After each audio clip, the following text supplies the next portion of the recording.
Mesdemoiselles et messieurs, bonjour et bienvenue dans Anaïs 5 Star TV. USA Manoland d'aujourd'hui reçoit pour vous Madame Meori Wambai. Elle est la vice-présidente de Force Fort, autrement dit en français Force 4. Madame Wambai accompagne dans cette émission Monsieur Doudou Amouchala, président et fondateur de Force 4, qui est une organisation non gouvernementale jeune, mais déjà à pied d'œuvre à Kinshasa, capitale de la République démocratique du Congo. Qu'est-ce que nous appelons Force Fort? On va les découvrir tout à l'heure avec nos invités et qui sont sur ce plateau. Bonjour Daméry. Bonjour Anaïs. Bonjour Monsieur Doudou. Bonjour, bonjour. Oui, merci de répondre à notre invitation depuis Kinshasa, capitale de la République démocratique du Congo. Daméry, nous commençons par vous. Qu'est-ce que vous appelez Force Fort? Merci beaucoup Anaïs. Force Fort est une association sans but lucratif qui s'est donnée pour mission de soutenir l'éducation des élèves dans les milieux ruraux. Et nous le faisons en les accompagnant dans leur parcours académique, en s'adossant sur des programmes, des programmes qui focalisent sur le principe de l'Esprit Saint dans un corps sain. Bien, Monsieur le Président, vous êtes le fondateur de Force Fort. Est-ce que nous pouvons savoir l'origine de Force Fort? L'origine, le nom ou l'origine Oui, du projet? l'origine du nom Force Fort. Le concept. Ou encore les concepts. Force Fort, Force, c'est en mémoire, en l'honneur d'un vieux monsieur qui a beaucoup compté dans mon existence. Et parce que comment dire, c'est lui qui a initié les bases de la manière de travailler en fait. Parce que c'est quelqu'un qui incarnait la force. Et c'est pour ça qu'on l'appelait de son vivant, on l'avait surnommé Force. Et c'est de là que vient le nom Force. Et fort parce que il nous incitait à ne pas chercher que dans une seule direction. Parce que le savoir s'acquiert, tout est imbriqué dans la vie et dans la nature aussi. Donc on ne peut pas rester focalisé sur une seule direction, on doit chercher dans les 4 directions, c'est-à-dire le nord, le sud, l'est, ouest. C'est pour ça le fameux 4. Et les forces principales de la nature aussi. Donc quand vous parlez de ce vieux-là, quand vous parlez de ce vieux-là, c'est votre père biologique? Disons que oui. C'est de lui que vous immortalisez dans ce projet. Disons que c'est, oui, quelque part, les acquis qu'il a laissés, qu'il a donnés, la manière de travailler, et puis ce souci de toujours recouper l'information, d'essayer de ne pas chercher, de ne pas prendre tout pour acquis. Donc, il y a un travail à faire, à fournir pour se rapprocher de la vérité en tout cas. Et d'où vient, vous, les soucis de lancer ce projet? Le souci, j'ai longtemps vécu en Europe, donc en l'occurrence en Belgique. Et donc vous êtes de la diaspora congolaise en Belgique? Disons que oui, j'étais. Parce que j'ai vécu plus de 54 ans là-bas. Et à un moment donné, on a acquis beaucoup de choses, de connaissances et tout. Et je trouvais que c'était dommage de ne pas en faire profiter des personnes ici, en l'occurrence la jeunesse ici. Et c'est pour ça, c'est de là qu'est venu le projet d'essayer de transmettre le peu que j'ai pu acquérir aux enfants ici. Voilà. Et quelle est la mission principale du projet? La mission principale du projet est d'accompagner les enfants dans leur parcours scolaire ou académique en essayant de les aider à mieux s'accomplir. C'est-à-dire en essayant de les doter des moyens, que ce soit intellectuels ou matériels, pour qu'ils puissent se réaliser.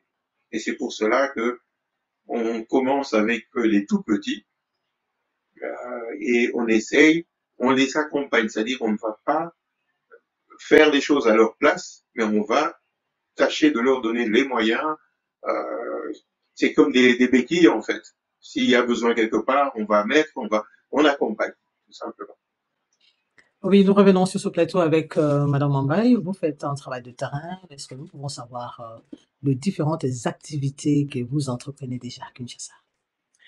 Merci. Donc, avec les élèves là-bas, il y a beaucoup d'activités que nous faisons. Par exemple, les échanges culturels.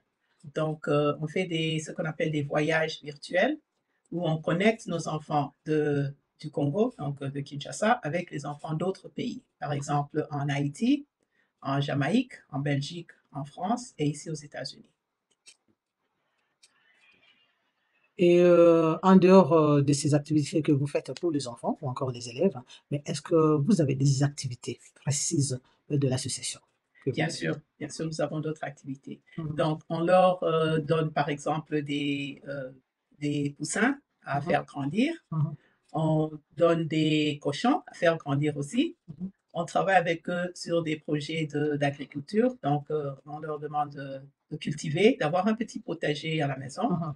Et voilà, c'est comme ça que on les accompagne. Et lorsque je suis là avec eux, bah, bien sûr, on joue, on fait du vélo dans le quartier et d'autres, en tout cas d'autres activités. Mhm. Et Monsieur Doudou, quelles sont les activités qui sont retenues dans les concepts du projet que vous avez? Le projet, en fait, comme l'a souligné tout à l'heure Mary, le projet, c'est un esprit sain dans un corps sain. Mhm, Donc, quand on s'occupe d'une structure ou des enfants, on essaie de voir un enfant pour bien l'étudier, il doit pouvoir se nourrir, il doit pouvoir avoir un minimum de conditions, c'est-à-dire d'hygiène autour de lui. Euh, il doit, c'est en prenant cela qu'on s'est dit, se nourrir, il y a le projet des poussins. Les poussins, c'est quoi? C'est-à-dire on donne une dizaine de poussins à chaque enfant. Dans les poussins, il y a 8 femelles et 2 mâles que chaque enfant a le devoir de faire grandir, hein, de les amener à maturité parce que on essaie de travailler avec des poules pondeuses et chaque enfant doit essayer d'amener à maturité de telle sorte que une fois que les poules commencent à pondre, l'enfant va pouvoir avoir quelque chose à manger parce qu'avec 8 poules, donc 2 coqs et 8 poules, en tablant que une poule pond plus ou moins un œuf par jour, sauf 4 jours par mois.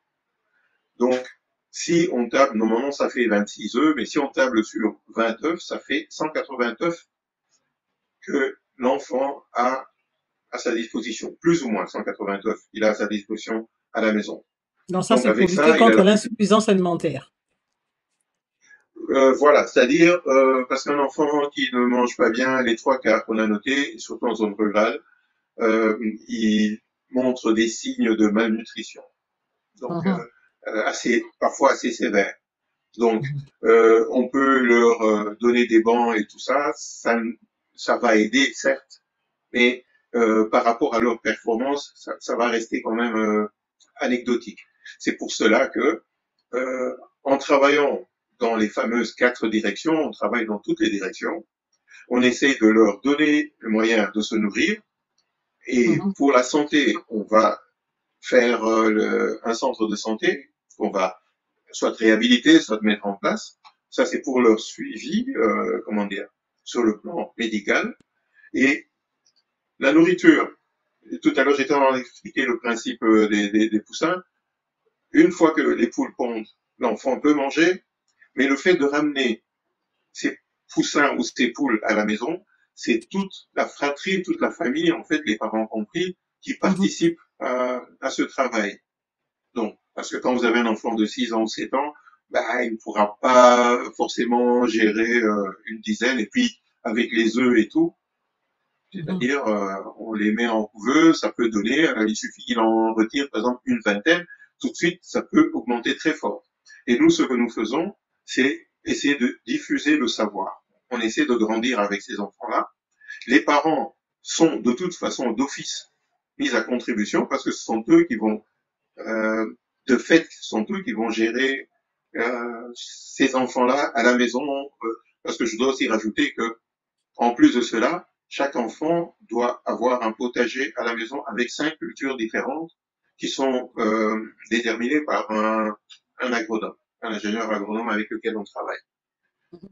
Et pourquoi cela? Parce que pour avoir des protéines, bien sûr, il y a des légumes aussi qui font donc avoir un repas équilibré pour lutter aussi contre la malnutrition et tout ça.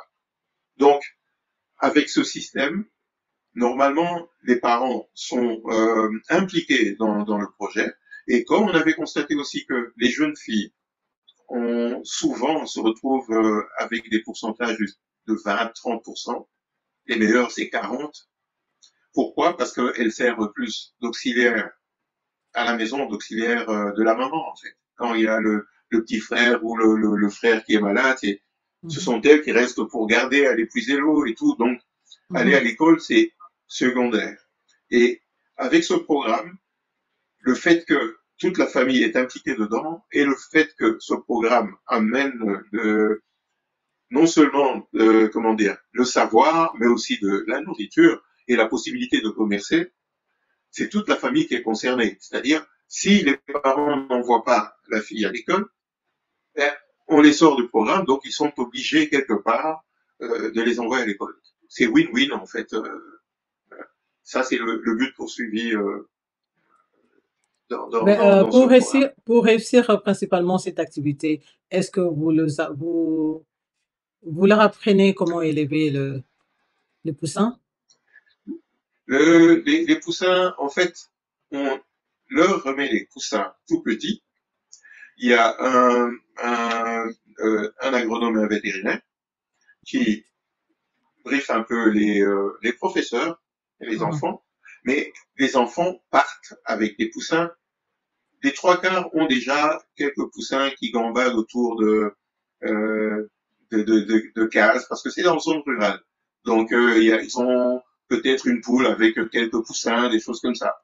C'est vraiment, on démarre à la base avec eux.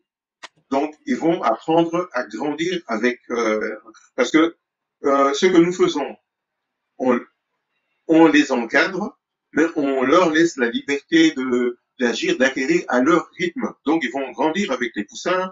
Par exemple, avec des poussins, c'est facile. Ils peuvent aller picorer à gauche, à droite et tout ça. Mais une fois que les poussins, ça passe à 20 ou 30, ça devient un peu compliqué. Donc, nous, en ce moment-là, on intervient d'ailleurs bien avant. On fait des formations à ces enfants, on leur apprend à produire de la nourriture pour les poussins. Par exemple, les asticots de mouche. Les asticots de mouche s'obtiennent comment?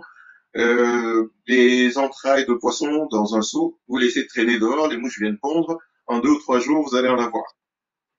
Et avec les 5 cultures à domicile, donc chez eux, par exemple, c'est l'agronome qui détermine ce qu'il faut cultiver.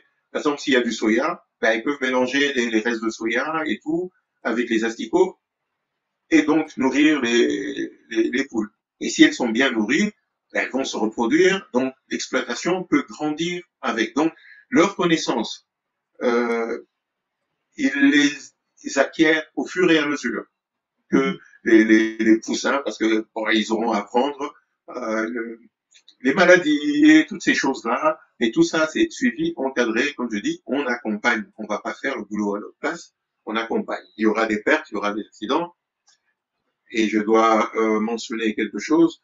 Dans tout ceci, il y a une clé de répartition. La clé de répartition, c'est 6 contre 4. Mais on ne prend pas sur le produit de base, c'est-à-dire les 10 qu'on donne, on ne touche pas. C'est à partir du moment qu'il y a la production des œufs et qui ramène les œufs en couveuse, en ce moment-là, nous récupérons 6 œufs et ils gardent les 4. Pourquoi est-ce qu'on récupère les 6 œufs? Parce que s'il y a une maladie, s'il y a un accident, il y a des pertes et des choses comme ça, nous, avec cette réserve-là, on peut réinjecter et les ramener dans le système. C'est à ça que ça sert. Et si on en a trop, on peut élargir en fait l'opération, introduire d'autres personnes dans l'opération. Il y a Damien qui veut ajouter quelque chose.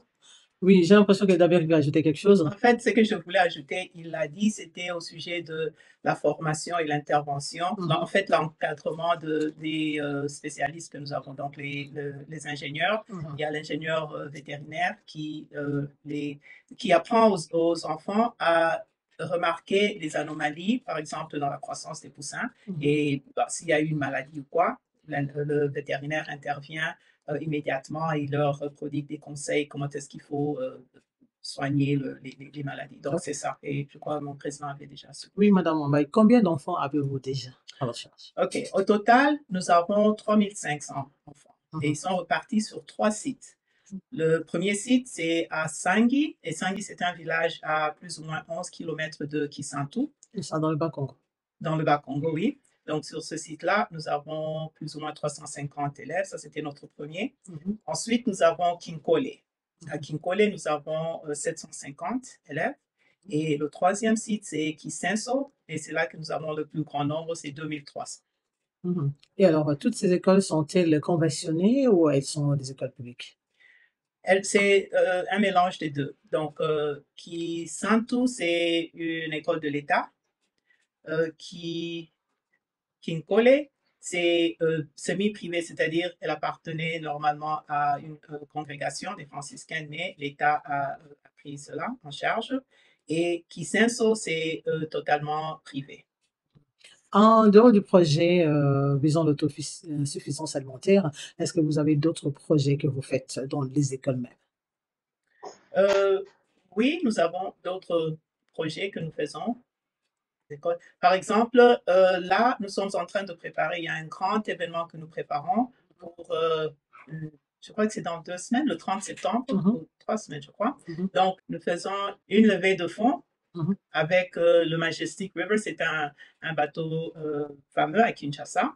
Alors, ça sera une randonnée fluviale sur le fleuve Congo qui va quitter la Gombe pour aller à Kinkole. Et c'est à Kinkole que nos élèves, tous les 3500, seront rassemblés pour rencontrer les sponsors qui seront à bord du bateau. Donc ça, c'est le samedi 30 septembre. Mais la randonnée, ça vise quoi exactement?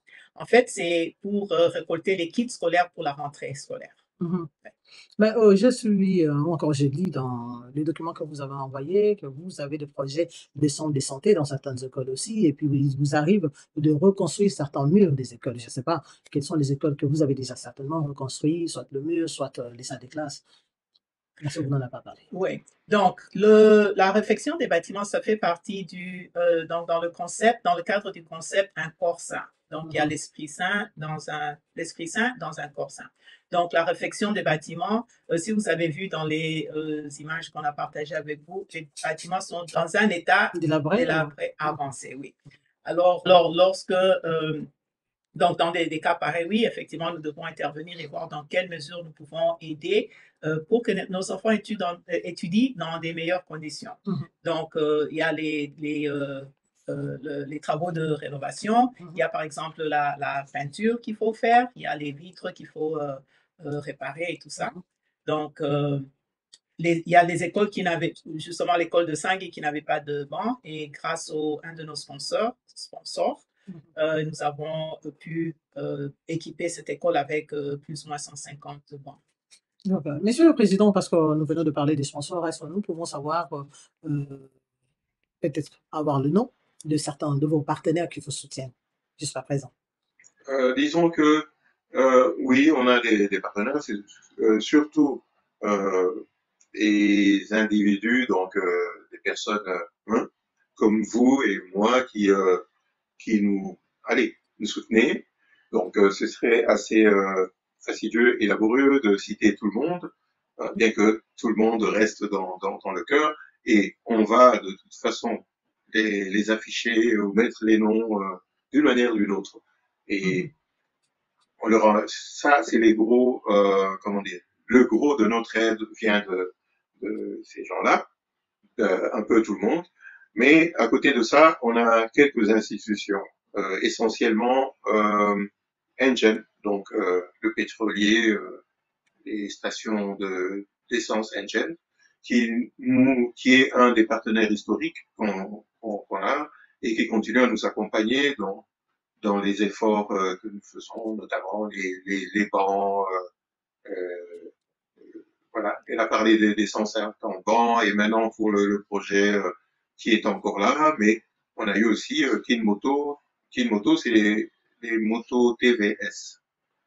Pour tous ceux qui sont à Kinshasa, les Wewa, les motos TVS, qui nous a aussi grandement soutenus. On a reçu, par exemple, 7500 cahiers, 2500 cartables, hein, et des bics, des crayons, voilà, toutes ces choses-là. Donc, ça, c'est parmi d'autres des personnes qui nous viennent en aide, qui nous aident à pouvoir essayer de soutenir ces enfants, essayer de trouver des solutions. Et en Est-ce que parlant vous de avez, reconstruction, oui, pardon. est-ce que vous avez déjà En reçu un parlant de, quelconque? Oui, allez-y, allez-y. est-ce que, Est-ce que vous avez déjà oui, non, reçu en un parlant de quelconque appui du reconstruction, gouvernement congolais? non, jusque-là, non. Ça, je dois dire que pas du tout. Mais qui Au stade sait? où Euh, vous n'êtes pas encore allé vers eux, peut-être. C'est pourquoi vous l'avez pas encore reçu. euh, partiellement, oui, mais bon, ça prend du temps et il faut aussi se dire que on n'est pas vieux, nous sommes jeunes, hein, dans, dans la course. Et l'administration, ça prend toujours du temps. Donc, on va voir, on va voir. Mais à côté de ça, on continue avec le peu de moyens qu'on a, avec les appuis qu'on peut avoir. Vous avez parlé de réhabilitation d'écoles et tout ça. Il y a par exemple Engen qui a initié une, comment dire, une étude, parce que les fameux bâtiments dont vous parliez qui étaient je dirais en déliquescence, mais pas tout à fait, qui étaient en état de délabrement avancé, qui a initié, donc qui a approché des entrepreneurs pour faire des études, pour voir comment, qu'est-ce que, et ce que ça pourrait coûter de reconstruire carrément l'école. Ben, les budgets étaient quand même un peu trop élevés parce qu'on parle des 200 000 dollars, des choses comme ça. Même pour ces firmes-là, ils ont d'autres charges, d'autres et, et voilà. Donc on est à la recherche notamment de partenaires qui pourraient embarquer avec eux pour diminuer un peu la charge parce que la tâche est grande et lourde.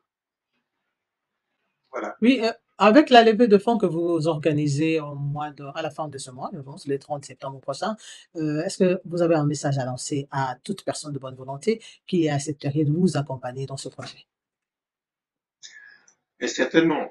Le travail que nous faisons, c'est un travail de longue haleine, dur et j'espère qu'il nous survivra.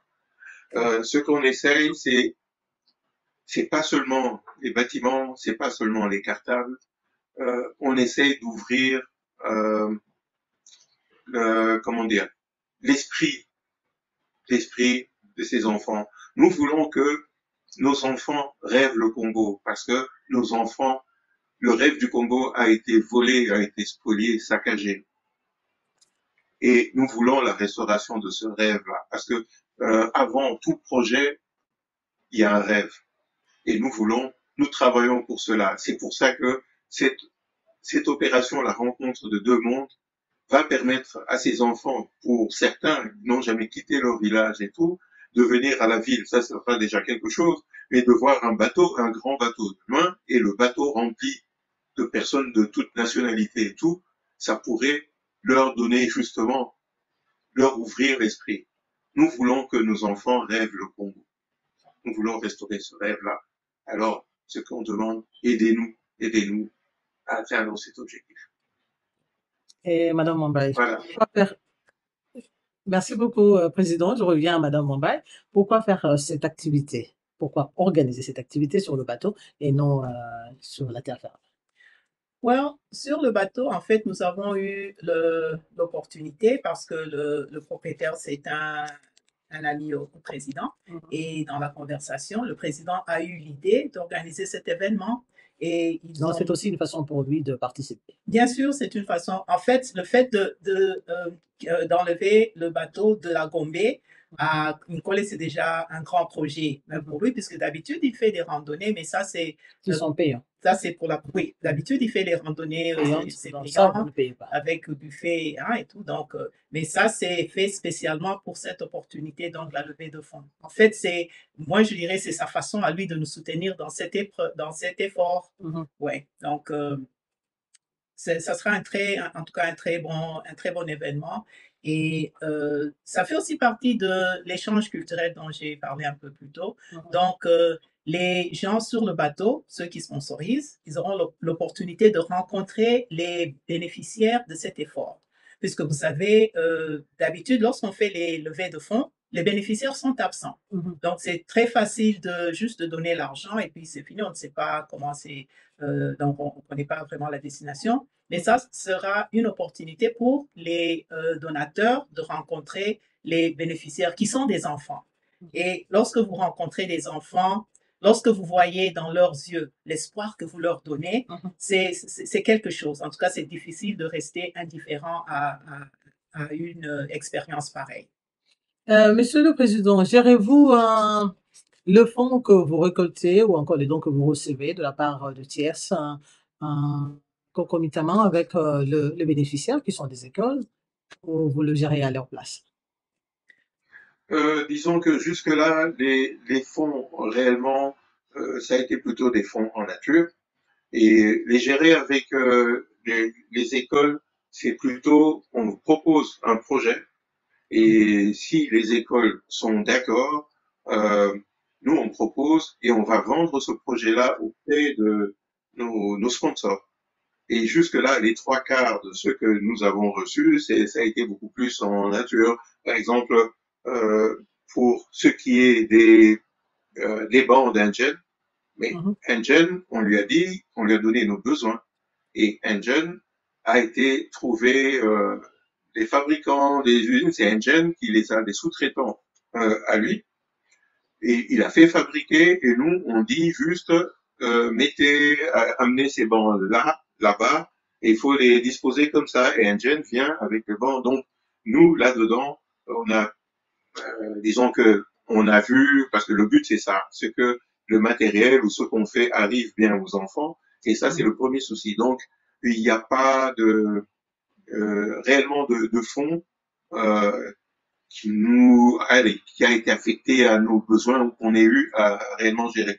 Jusque-là, c'est plutôt une injection plutôt continue sur fonds propres, en fait, que cela se fait. Et, donc ici, ça va être la première opération où on pourra lever effectivement des fonds pour nos différents projets qu'on présente aux donateurs et voilà, bien sûr, il va y avoir un bilan après l'opération et je serai dessus. Et Président Doudou, quel est votre target dans ce projet? Vous comptez rester à Kinshasa, avoir un certain nombre déterminé d'écoles avant de vous étendre dehors ou comment? Non, rester à Kinshasa, certainement, parce que je suis rentré pour rester. Je suis pas rentré pour repartir en vacances ou repartir et puis revenir. Donc, pour moi, c'est ici. Je suis rentré pour rester. Bon, maintenant, comment dire, si on compte, on parle de la plus grande ferme du Congo, parce que ce qu'on veut, c'est dispenser le savoir, la connaissance aux 80. La connaissance, on veut, par exemple, quand le petit cousin ou le petit va passer une semaine dans la famille d'un de nos élèves en train d'élever les poussins ou les poules, ben, il va apprendre quelque chose. Oui, donc les objectifs, c'est cela, donc répandre le savoir un maximum pour avoir plus tard dans le futur des gens bien formés, comme on dit, un esprit sain dans son corps sain. Et tout ce programme, notre programme est basé sur, il y a un objectif. On vise l'autonomisation de toutes les structures dont on s'occupe, c'est-à-dire que les gens ou les structures dont dont on s'occupe doivent devenir autonomes au bout de 2 ans. C'est-à-dire, par exemple, les poulets. Normalement, les installations ou peuvent grossir assez rapidement. On a calculé que au bout d'un 1 an et demi ou 2 ans, un enfant qui fait ça bien pourrait se retrouver à la tête de 1000 têtes de volailles. On a le programme des cochons. Les cochons, ça vise un public plus restreint. C'est plutôt pour les professeurs. Une truie à entre 5 et 15 petits, et 2 fois par an. Donc, avec ça, si vous vous retrouvez avec 3 ou 4 truies, ben, ça fait 6 et 5, ça fait 15, 6 et 10, ça fait, voilà quoi, ça fait 30, c'est beaucoup. Donc, ça peut aller très vite. Normalement, au bout de 2 ans, ils doivent pouvoir être autonomes. Et nous, on assure la formation, on donne l'outil, on assure la formation, par exemple, avec les cochons. On va leur apprendre à faire des produits à haute valeur ajoutée, comme les saucissons, le jambon ou autre chose, hein, les pâtés et tout ça. Donc, ils vont avoir cette formation-là qui va leur permettre de pouvoir avoir cette autosuffisance sur le plan financier. Et ça va réduire l'absentéisme à l'école parce qu'un professeur qui n'est pas payé, il va pas venir. Donc, c'est les enfants qui sont impactés par ça. Voilà un peu l'esprit dans lequel nous le faisons. Nous, on essaye de grandir, certes, mais en diffusant la connaissance. Et ça, et le moyen qu'on a choisi, va le faire d'une manière exponentielle. C'est pour ça que nous parlons de la plus grande ferme du Congo, peut-être. Voilà. Mais depuis que vous avez commencé à travailler, est-ce que vous avez été buté à un problème de grève? Parce que vous recevez les enfants par leurs écoles. Alors, si les écoles ne fonctionnent pas, je pense qu'il est difficile pour vous de vous atteindre les enfants. Avez-vous déjà été buté à ce problème-là?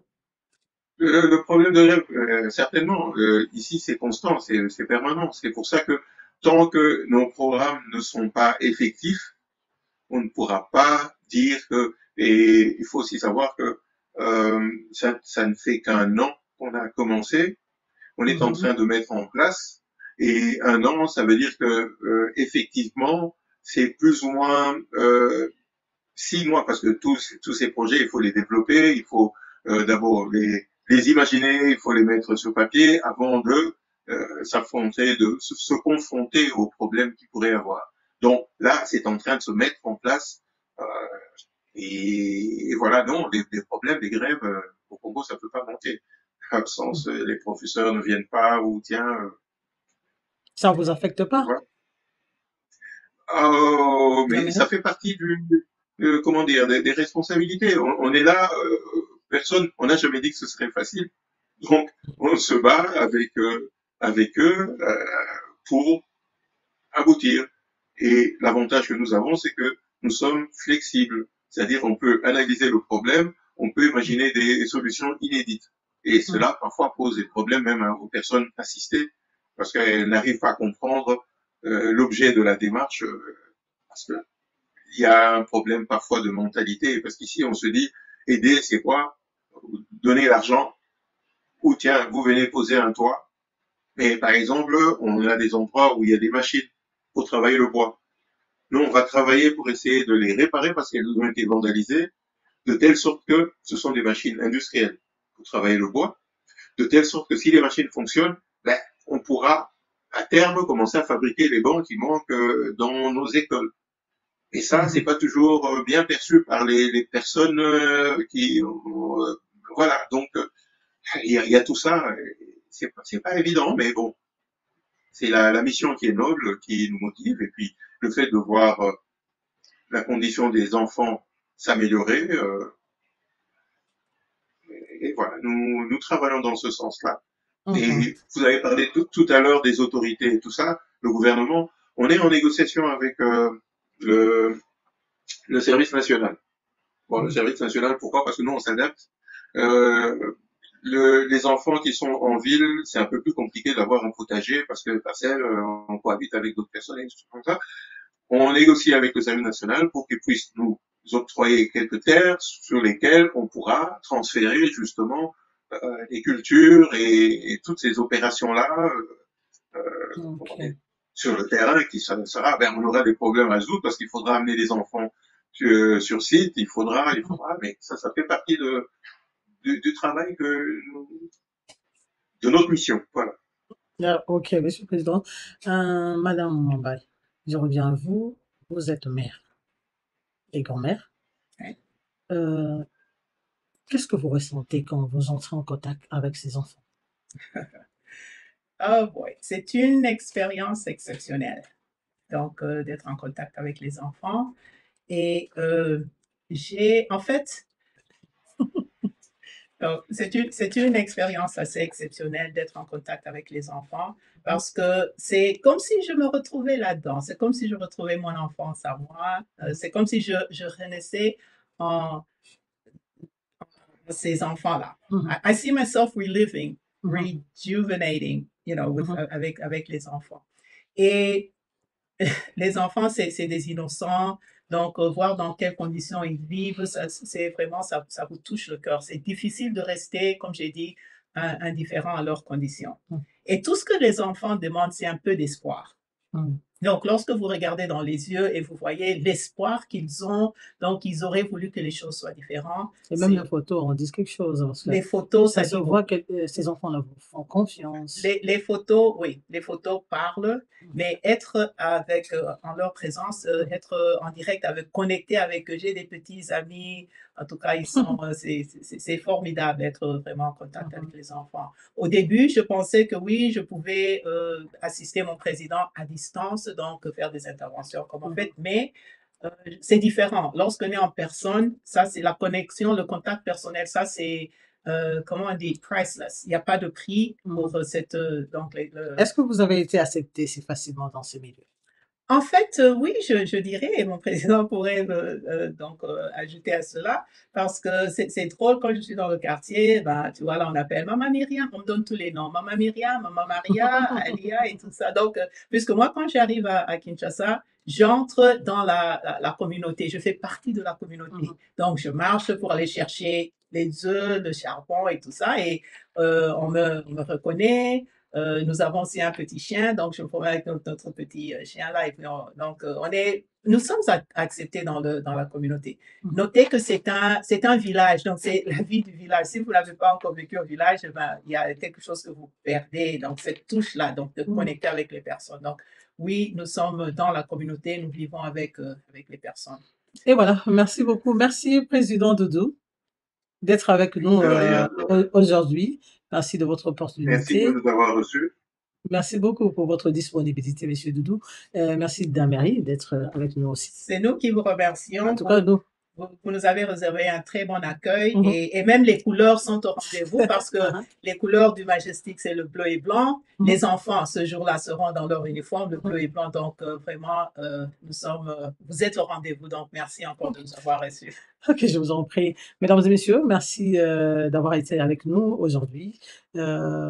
À toute personne de bonne volonté, vous avez vous-même suivi cette émission et nous prions à toute personne de bonne volonté qui voudrait apporter son appui, son soutien à ce projet de se présenter. Nous allons mettre le numéro et nous avons oublié de vous demander même le numéro. Donc, vous pouvez donner le numéro. Oui, vous pouvez nous contacter. Oui. Vous pouvez nous contacter par le numéro. C'est WhatsApp, très facile. Okay. Plus 243 898 921 348. Donc, vous mettez le code de la République démocratique du Congo. Plus 243. C'est ça le code de la RDC. OK? Donc, et puis, il y a un autre numéro, c'est le plus 1 678 467 0320. Okay. Donc là, il y a le deuxième numéro, c'est le vôtre, puis le premier numéro, c'est le numéro du président. Merci beaucoup, chers téléspectateurs. Merci de nous avoir suivis. Merci de votre fidélité à Anaïs F5 Stars TV. Et nous voulons que vous puissiez retenir cette date. C'est le 30 septembre 2023, c'est-à-dire dans quelques jours, à la fin de ce mois de septembre, il sera organisé cette randonnée dont nous venons de parler tout à l'heure là, c'est sur le bateau, vous avez dit, n'est-ce pas? C'est sur le bateau Majestic dans la commune de la Gombe. Donc, le bateau partira de la commune de la Gombe jusqu'à Kinkole. dans la commune de Lancelé, c'est ça, qui est collé dans la commune de Lancelé. Votre soutien, voilà, votre soutien, votre appui, si vous voulez participer à ce grand projet, si vous voulez apporter votre soutien pour l'éducation de nos enfants qui sont retenus dans ce projet, nous vous prions de nous contacter sur le numéro que vous nous avons donné tout à l'heure et vous appelez, écrivez sur WhatsApp et nous apportez vos soutiens à ces 2 membres de l'association Force Fort que vous venez de suivre tout à l'heure. Merci, mesdames, mesdemoiselles et messieurs, et bye bye.